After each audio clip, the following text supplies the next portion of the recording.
a maior parte de vocês não estão inscritos no canal. Se inscrevam aqui embaixo, mantenham os comentários, deixa o like, sininho, todas aquelas coisas que você que deve estar assistindo aí. Você deve ser um viciadinho no YouTube, que eu sei, porque é bom, também sou. Então, muito obrigado por assistir. E compartilha com o time. Compartilha aí, com a galera, Tem uma estratégia de vendas B2B assim que vocês veem que tá funcionando melhor hoje no LinkedIn? O que é os user cases da solução de sales, então? Na verdade, a gente tem um conceito próprio que chama Deep Sales. Legal. Né, que é um entendimento de como é que você transforma seu time de vendas em um time de alta performance. Então, a gente foi entender o que um vendedor de alta performance faz.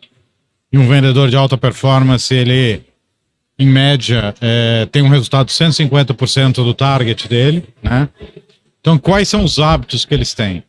Acho que talvez um dado que é super interessante aqui é esse vendedor, ele passa menos tempo vendendo. Então, ele gasta 10% do tempo dele menos vendendo e investe esse tempo entendendo o cliente dele. Tá. Então, ele vai lá entender se aquele cliente está no momento, se ele está crescendo, ele faz essa análise que você faz. Legal. Se ele está contratando, não está? Faz sentido eu oferecer para ele agora? Né? Então, esse é um dos hábitos, entender bem o seu cliente, entender onde está a tua oportunidade de crescer, né? Quem são os clientes que você deve investir seu tempo. Certo. E você também olha o engajamento. Qual é o momento certo de eu engajar?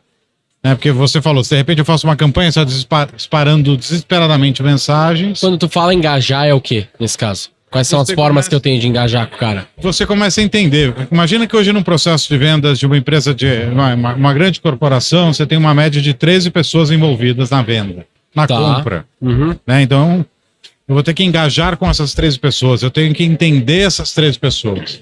Então, engajar significa, eu vou lá ver o que essa pessoa está publicando, sobre o que ela está falando, qual é o interesse que ela tem, né?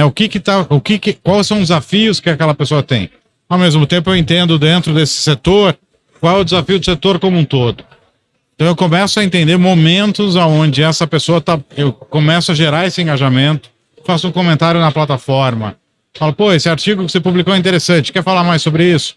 E aí eu entendo o momento certo para chegar naquele cliente, e ser mais assertivo nessa receptividade. Legal. Do que eu disparar mensagens. Mensagem aleatória, sim. Exato. E aí, uma vez disso, também a gente observa aqui dentro da plataforma, existe uma alavancagem muito grande que a gente chama de aliados estratégicos. Uhum. Né? Então, eu quero chegar para falar com uma determinada pessoa, quem é a melhor pessoa para me apresentar aquela pessoa? Pode ser alguém que já me conhece, que já trabalhou comigo, que já usou meu produto. Sim. Então, você tem aí uma estratégia mais assertiva. Eu acho que a única estratégia que o pessoal tenta fazer é a estratégia de ficar mandando mensagem. Eu vejo que é a primeira que o pessoal pega, né? Vou fazer uma lista de empresas e tal, vou usar o Sales Navigator aqui, vou começar a disparar mensagem. E aí, inclusive, tem cliente nosso que às vezes a gente comenta, né? Por algum motivo tá falando disso do LinkedIn, e o cara fala, pô, velho, sinceramente, assim, quando eu recebo uma mensagem, 99% das vezes eu nem vejo, porque o cara sempre tem alguma coisa que eu preciso, alguma solução muito nova, mas assim, a maior parte das vezes eu nem vejo. E de fato isso que você tá falando, Sandro, de conseguir interagir com aquelas, não só um stakeholder, mas vários stakeholders, e interagir não só através de tentar enviar uma mensagem aleatória pro cara, tentando vender alguma coisa, mas sim se interessando pelo conteúdo, se interessando pelos assuntos que aquele indivíduo mesmo tá falando, é um formato bem interessante. Então, você para pra pensar, o vendedor de antigamente, quando você pensa num grande vendedor, era aquele que ia pra porta do cliente no dia anterior, né, pra conversar com o porteiro do prédio, entender o que os executivos gostavam, né, qual que era o perfil deles, o que essa empresa está contratando, por que ele vai falar, ou seja, é um vendedor que você preparava muito para aquele momento de estar com o cliente. O que o LinkedIn está propondo agora é a automatização disso. Então, por exemplo, você perguntou, o que é engajar na hora certa? Vamos supor que você é uma lista de 100 empresas de tecnologia para prospectar. Você vende CRM, Tá bom. Todas têm fit, tá? Essa área de inteligência de vendas já fez um bom trabalho, que é um dos comportamentos é esse, fazer um bom trabalho antes. Muita gente não faz. Pega uma lista lá gigante e sai falando aleatoriamente. Partindo do pressuposto que você fez esse primeiro trabalho de fazer um filtro, você tem 100 empresas para começar a falar. Por onde eu começo? Né? O que a gente chama de momento certo de engajar, vamos supor que uma dessas empresas acabou de contratar um concorrente seu, um contrato de 3 anos. Tá. Ela não vai estar no momento para falar com você. Ela só vai pensar em CRM daqui a 3 anos. Né? No Sales Navigator, agora no LinkedIn, a gente consegue falar da indícios de interesse. Por exemplo, no caso da V4, vamos lá. Quem tá salvando, tá seguindo a página da V4? Legal. Quem está interagindo com os vendedores de vocês, né? Aceitando os convites de conexão, respondendo e-mail. Quem está entrando ativamente na página de vocês ou na webpage via link do LinkedIn, né? Agora, isso no nível empresa, agora a gente está indo para o nível produto. Quem está buscando no LinkedIn palavras-chave, produtos que vocês vendem?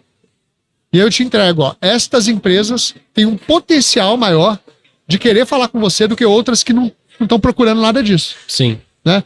E isso aumenta muito a sua chance de ser bem sucedido na sua abordagem. Sim. Mas aumenta a chance. O tipo de abordagem, como o Sandro falou, faz muita diferença. Se você é uma pessoa que está ali, salvou aquele lead, está interagindo, está vendo os posts que ele faz, né? O Denner, quem quiser vender para você, se você é ativo no LinkedIn, como você falou, se a pessoa te chamar para falar de um assunto que você postou, a chance de você responder é muito maior do que ela falar. Modelo, e aí, tem uma solução aqui para você. Tem uma solução maravilhosa para o seu negócio, porque você sabe que é totalmente spam, né? Sim. Então, entender o perfil, entender o momento de engajar e tem uma abordagem personalizada, a chance de sucesso é muito maior. Talvez pode ser talvez eu possa estar exagerando aqui no conceito, mas é quase como quando tu faz isso no dia a dia, né? Porque é muito mais fácil eu conectar com um empresário ou com um prospect que eu tenho aqui, só que eu fazer isso através de um happy hour ou fazer através de algum local que a gente se conheceu como um podcast, por exemplo, que é muitas vezes o que acontece aqui. A gente convida alguém que a gente, acha o cara interessante, viu no LinkedIn, o cara tem um puta currículo legal e tal, a gente traz o cara, conversa, tem uma baita conversa, dá 1, 2 semanas, um mês, o cara fala, velho, lembrei de vocês, tô precisando de uma solução aqui. Exato. Do que se eu tivesse tentado vender pra ele aleatoriamente, né? Eu me conectei por um assunto em comum e depois, por acaso, fez sentido surgir um processo. A galera erra muito no gancho, né? Da iniciação da conversa, porque a pessoa direto recebe aqueles e-mail. Sim. Que eu sei lá o que é, eu acho que é um broadcast. É um tipo de anúncio, no LinkedIn. Comunicação direta dentro da plataforma do LinkedIn. Mas ela é paga? A pessoa paga pra mandar? Porque eu recebo mensagens pago, né? Elas entram como e-mail... Que ela entra tipo uma tag que eu já vejo que é um spam. Patrocinado, tem os ads, quando é patrocinado é porque Que daí o cara já dá uma ignorada. É aqui, ó, e-mail. Patrocinado. E aí os outros é normal. Aí um e-mail, outro é normal. Eu sei que a gente fala de um frame que é sempre aquisição, retenção e monetização. A gente tenta fazer as coisas assim. Então eu vejo que às vezes a galera talvez vai usar o Sales Navigator e vai tentar fazer um pitch direto. Eu tenho um RP aqui pra ti, não sei o quê. Ao invés de tentar criar alguma coisa que vá adquirir, reter, para depois monetizar. Exato. O Roy Hunters, para nós, muitas vezes é isso. A gente convida um CMO, um Head Marketing. Cara, vamos gravar um podcast com nós, esse podcast é maneiro e tudo mais. O cara, vamos. Porque aí a gente cria um relacionamento, o cara gosta da gente, depois a gente vai vender algo pro cara. No ponto, né, que a gente percebeu do comportamento dos vendedores de alta performance, você foi no ponto certo. Antes a gente prospectava, vendia e criava relacionamento depois. O vendedor de alta performance percebeu que é o contrário. Você cria relacionamento antes, depois você ganha o direito de vender para aquela pessoa. E dependendo Faz sentido, né? E dependendo da empresa, da complexidade do produto, demora um tempão, né? Pra te fechar uma venda do momento que tu iniciou o relacionamento. Sem dúvida, sem dúvida.